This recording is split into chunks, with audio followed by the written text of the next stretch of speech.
Hi, BrenTech here, where tech is made simple.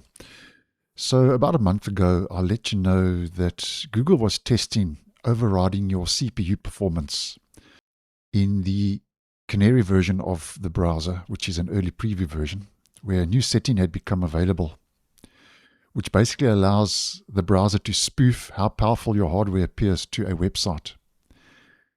Now, as I posted yesterday, earlier this week, Google rolled out Chrome version 150, which is the latest release. I'll leave the video for that linked if you'd like some more information. And when I checked the browser after updating to version 150, the CPU performance tier settings were not available in the stable version yesterday when I posted. But this morning when I booted up my system and I was running through the browser just to check for any tweaks or adjustments, I have noticed that in the latest stable version, version 150, which as mentioned was updated earlier this week, if we head to our performance page, over and above your general memory, power, speed, right at the bottom, we've now got the setting override CPU performance tier, which was previously available in preview and has now made it to the stable version. And this is kind of rolled out under the radar, with Google actually giving us not too much information as to what this is all about.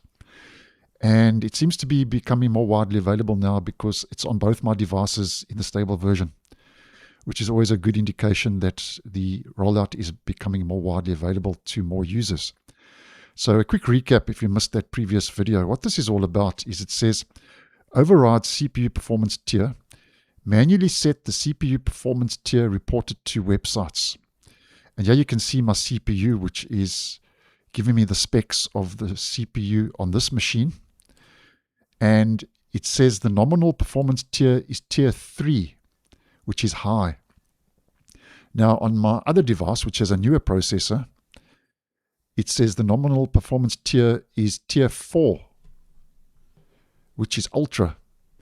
And in regards to this, if we head here, you can see don't override is the default. And then you've got tier 0, unknown, tier 1, low, tier 2, mid, 3, high, 4, ultra. So you can manually set the CPU performance tier that is reported to a website. And in so doing, what I'm deducing that this does, so when you adjust that value, basically what is happening, it's telling the website how many cores and logical processes your CPU has. So basically what it's doing is it's telling a website how much workload to push to your system based on the number of cores and logical processes your CPU has integrated. And as mentioned, here we can see it categorizes devices into 5 performance tiers based on the CPU architecture and core count. And I've done a bit of research before posting, and it seems that tier 3, which is recommended for this laptop and the CPU, is representing a typical normal and or high desktop tier. And as another example, if you set it to low, where this can be helpful is Chrome can tell a website that your computer is low spec, which can prevent the site from sending you heavy background tasks or autoplaying heavy content, which can help in performance. So interesting stuff. So what I'm going to do is I'm going to set it to what's recommended, 3, and leave it there. And when I posted previously, when these settings were available in Canary, I did say that I would check it out.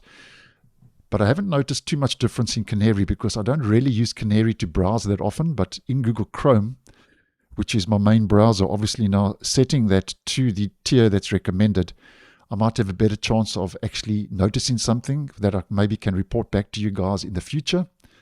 But nonetheless, go check it out. Let me know in the comments if you are seeing the override CPU performance tier setting and settings, because as mentioned, wasn't there yesterday, but was there today on both my devices.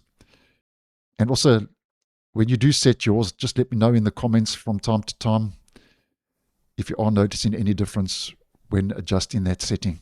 So thanks for watching, and I'll see you in the next one.